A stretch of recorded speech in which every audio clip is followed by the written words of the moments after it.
the untamed expanse of the Old West, where legends of gunslingers, outlaws, and vigilante justice painted a portrait of lawless brutality, an unexpected institution took root in Oregon Territory. The 1800s saw the rise of insane asylums across America, places that would later become synonymous with abuse, neglect, and Gothic horror in the public imagination.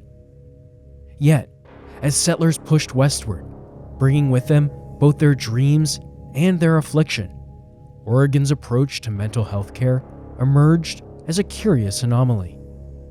In a time and place where human life often seemed to hold little value, where disagreements were settled with violence and mercy was scarce, the Oregon Hospital for the Insane stood as a quiet contradiction to the savage mythology of the frontier. While Eastern asylums crowded their halls with countless forgotten souls, this Western institution whispered of a different possibility, one that would challenge both the barbaric reputation of the frontier and the dark legacy of healthcare in the American West. This is the story of the Oregon State Hospital, also known as the first insane asylum of the Old West.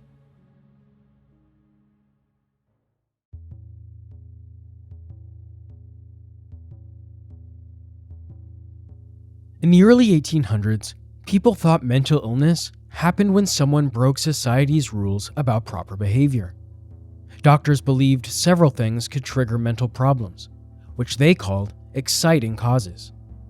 These included drinking too much alcohol, being too extreme about religion, and behaviors they saw as excessive, including self-pleasure. People worried about two main things. They thought both the busy, stressful city life and the boring, repetitive work of poor people could harm the brain. Doctors believed these stresses caused tiny injuries to the brain that needed treatment. These ideas stuck around in Oregon even after it became a state, even though there wasn't any real proof they were true. Back then, doctors thought the brain was very delicate, and even the smallest problem could cause someone to have a mental breakdown. This idea helped doctors explain why they couldn't find anything obviously wrong with the brains of mental patients during autopsies. In the 1800s, people believed that mental health depended on how the brain processed what people saw, heard, and felt. They thought that when someone experienced things that went against what society considered normal and natural, their brain had trouble making sense of it, which could lead to mental illness.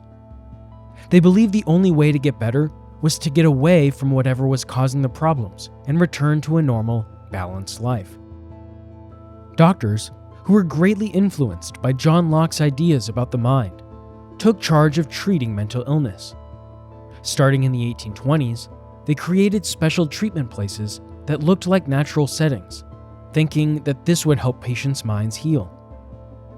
This way of treating patients shaped mental health care for the whole century and led to mental hospitals being built, including Oregon's first one in 1861. At Oregon Insane Hospital, leaders agreed with doctors from the East Coast who thought mental hospitals should be like substitute families, giving patients the caring environment they didn't have at home. While Gerald Grob later called this the total therapeutic milieu, doctors at the time called it moral treatment. They believed patients needed to be in peaceful country settings, away from busy cities, where nature could help them heal. So what better place to go than the brilliant and beautiful wilderness of the western frontier? The people running these hospitals looked after small groups of patients, focusing on exercise, good food, and keeping clean. Even as late as 1881, medical journals in Oregon kept saying that maintaining regular daily activities was key to helping patients get better. As mental hospitals became more common, people created rules for how they should be built and run, which they believed were based on science. In 1847, Dr. Thomas Kirkbride, who ran Pennsylvania's best mental hospital, wrote down 26 rules about building design and 14 rules about how to run these places. By 1854, the main group of hospital leaders in America made these rules official. Most mental hospitals followed these guidelines closely, truly believing they would work. Dr. Hawthorne, who belonged to this group, strongly believed that mentally ill people couldn't get better care anywhere else.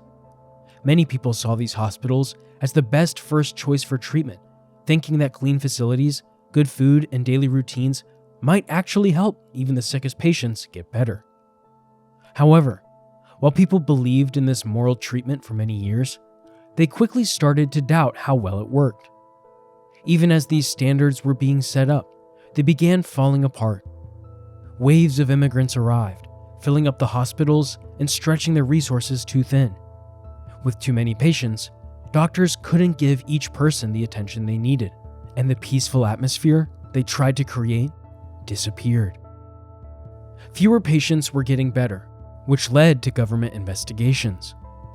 Many public and private hospitals became more like welfare institutions, trying to deal with poverty and social changes.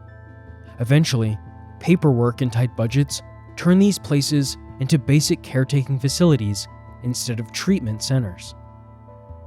What started as the best option for treatment turned into just another part of the public welfare system, needed by a quickly growing and changing society. By the late 1860s, doctors had to accept their new role as caretakers because of social and economic pressures, paperwork problems, and a lack of proven theories about mental illness. Still, they continued to talk about and believe in moral treatment. In Oregon, records show that the Oregon Insane Hospital followed these treatment principles until at least 1881, making it a model facility for mental health care in the developing Western Territory.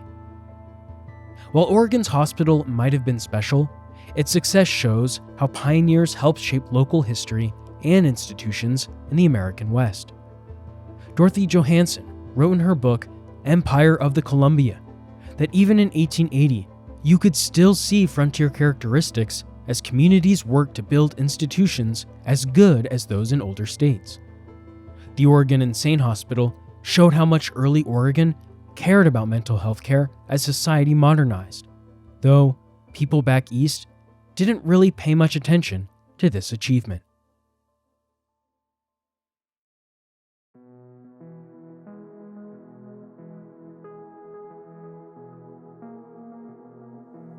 Oregon's mental hospitals didn't fall apart like those in the East did, mainly because Oregon didn't face the same problems.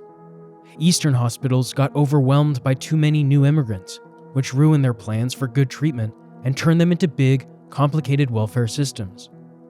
Oregon, being a frontier territory, kept things simpler when it came to caring for mentally ill people, which led to the creation of the Oregon Insane Hospital. Oregon had been looking after mentally ill people since 1843, when they first made a law saying counties had to pick someone to take care of poor people with mental illness. At first, counties had to pay for this care themselves. Then, the territory government took over, but the costs kept going up and down because it was hard to give good care. By 1862, as more mentally ill people needed help, Oregon stopped using this guardian system and built the Oregon Insane Hospital instead. Back then, there were about 5 mentally ill people and 4 people with learning disabilities among 14,000 residents, which made people think Oregon needed proper mental health care. Most of Oregon's early settlers came from places like the Mid-Atlantic states and Upper Mississippi Valley, where mental hospitals were already working well and helping lots of people get better. These settlers wanted similar hospitals in Oregon because the old system of guardians couldn't handle the growing number of poor patients anymore. More people started wanting a proper mental health hospital because they worried that Oregon had too many mentally ill people and that the number would keep growing. Important voices like the Morning Oregonian newspaper and the state governor worried that things like the excitement over finding gold and the hard life of manual workers were making people mentally ill. They thought worry, disappointment over not getting rich, tough physical work, drinking too much, and certain behaviors could all cause mental problems. As Oregon grew bigger, it became obvious that having guardians take care of mentally ill people wasn't working anymore. In 1861, they had a meeting to talk about letting local doctors take care of mentally ill people across several counties. Their Oregon Insane Hospital became the official place for mentally ill people in the state, and these doctors had to take care of all patients on public support. The Oregon Insane Hospital grew bigger and moved to a better building in 1862. It was privately run but took care of public patients, and it was the main mental health facility in Oregon until the 1880s. While other places across America changed how they treated mental illness, Oregon's hospital stuck to these old values late into the 19th century. This showed how pioneers in the West could build lasting institutions their own way.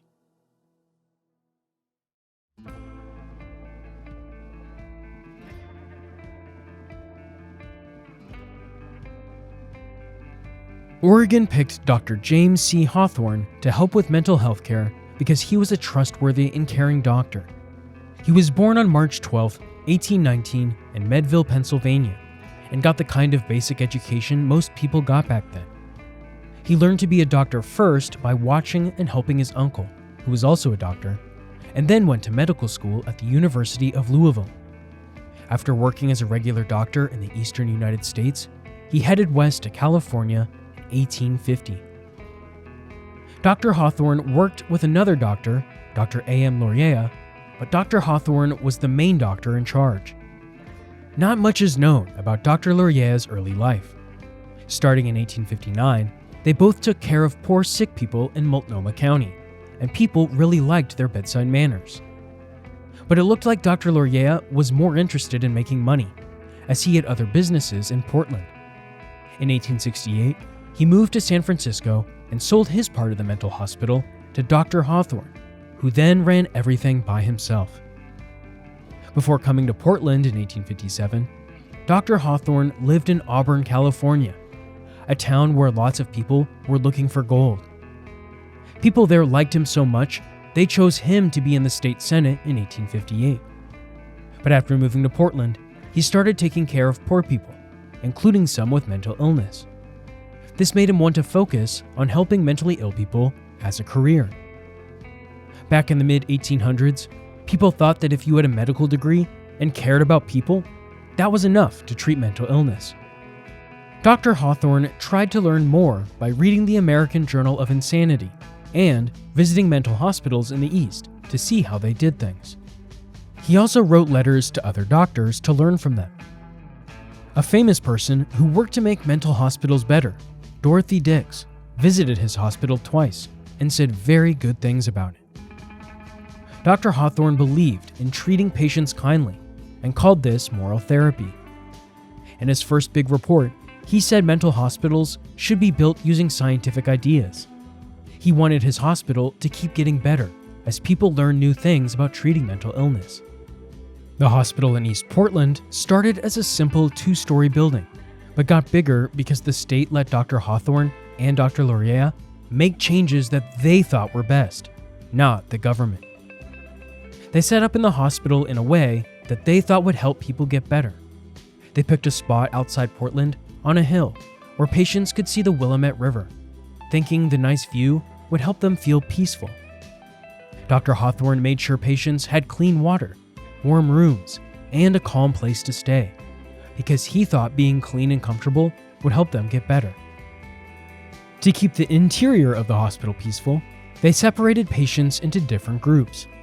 As they made the building bigger, they added new sections to put patients in different areas based on these groups. Men and women stayed in separate parts, but they also separated people based on how sick they were. Most patients could have their own rooms too. Because more and more people needed help, they had to keep making the hospital bigger.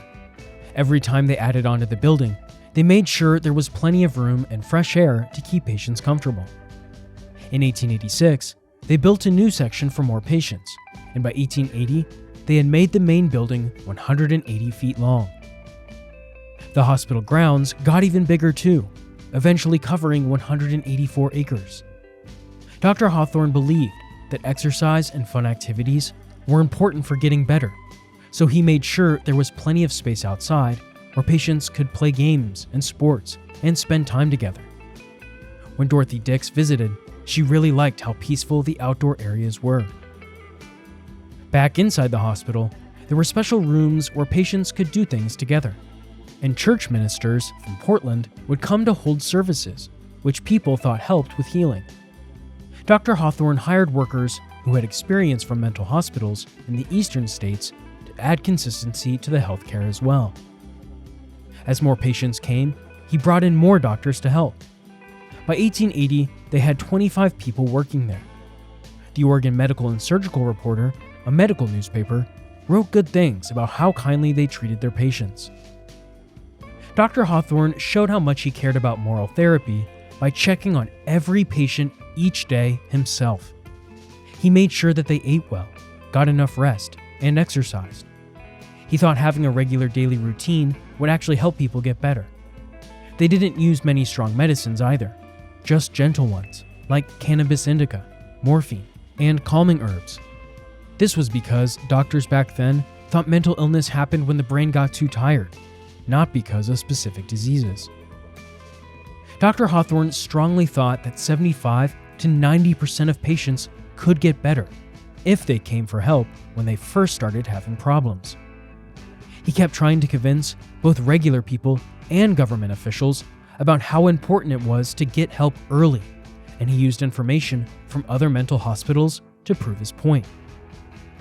In 1878, he wrote a report warning people that anyone could develop mental illness, including them or their family members, so they shouldn't wait to get treatment. But even though he tried hard to teach people this, many patients still didn't come for help until their illness was very serious, showing that people still weren't listening to his advice. The Oregon Insane Hospital started out doing exactly what its supporters hoped it would do, both taking care of patients and helping them improve. In November 1863, well-respected people in the community signed a letter asking the governor to let the hospital keep operating. Throughout its years, the hospital kept a good name for itself. Oregon's own governor supported it. Governor L.F. Grover even called it Oregon's foster child. When some people said in 1863 that patients were actually being treated badly and that moral therapy was all a hoax, the Morning Oregonian newspaper looked into it and found that those stories weren't true. The newspaper wrote good things about how orderly the hospital was and how many patients were actually getting better. They said Dr. Laurier and Dr. Hawthorne were like public heroes who worked hard to build a great place for mentally ill people.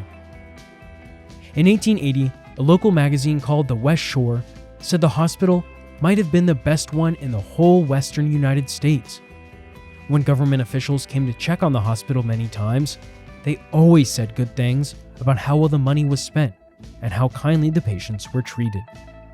One group that came to look at the hospital in 1872 really liked Dr. Hawthorne, saying he was like a true American hero because he worked so hard to make his hospital one of the best in the country.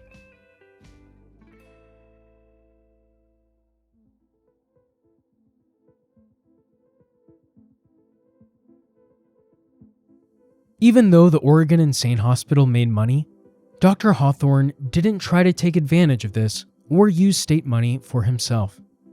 In his 1864 report, he said that taking good care of mentally ill people wasn't just his job, it was just the right thing to do, and both doctors and the state had a duty to help. For the next 18 years, he spent a lot of time explaining in his reports why moral therapy was worth the cost. He knew people worried about money, but he told state officials and the public that spending money on a good hospital would save money in the long run because proper care early on would prevent bigger problems later. Looking at information from hospitals across America, Dr. Hawthorne showed how his hospital helped Oregon save money in different ways. He explained that treating mentally ill people stopped problems like theft, suicide, and arson that might happen if these people weren't helped. He also said that when patients got better, they could go back to work and help the economy. He warned that if mentally ill people didn't get help, they might never get better, which would be both cruel and expensive for the state. Dr. Hawthorne was very patient about getting paid by Oregon. For more than 10 years, the state was late with payments. By 1868, they owed him $3,000, and by 1874, this grew to $100,000. Even though his friends told him not to, he signed another contract with the state in 1870, knowing they might be late paying him again. Instead of complaining publicly about not getting paid, he simply asked officials to think about whether saving money this way was really worth it. Dr. Hawthorne did have some people helping him get money for the hospital, but he was honest about this, even writing to the Morning Oregonian newspaper about it. In a letter to Dorothy Dix, who worked to help mentally ill people herself, he said he cared more about helping patients than making money. He said he would step down if someone better could run the hospital, but he worried that someone who only cared about money might not take good care of the patients. By 1870, Dr. Hawthorne started suggesting that Oregon should build its own state mental hospital. He thought they should create a special property tax to pay for it. In all his later reports, he kept asking for this hospital, saying they needed a complete modern building to properly help mentally ill people. In 1874 and 1878, he contacted other mental hospitals to find out how much they cost to build and run. He gave all this information to the state government to show why Oregon needed its own state hospital. When the state finally decided to build their own in 1881, they asked Dr. Hawthorne to look over the plans because they trusted his knowledge. Unfortunately, Dr. Hawthorne died in 1881, before the new hospital was finished.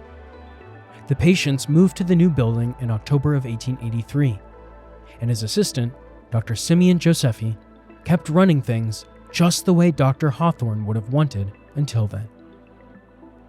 When Dr. Hawthorne first came to Portland, it was the perfect time and place to start a mental hospital where patients could get kind, personal care.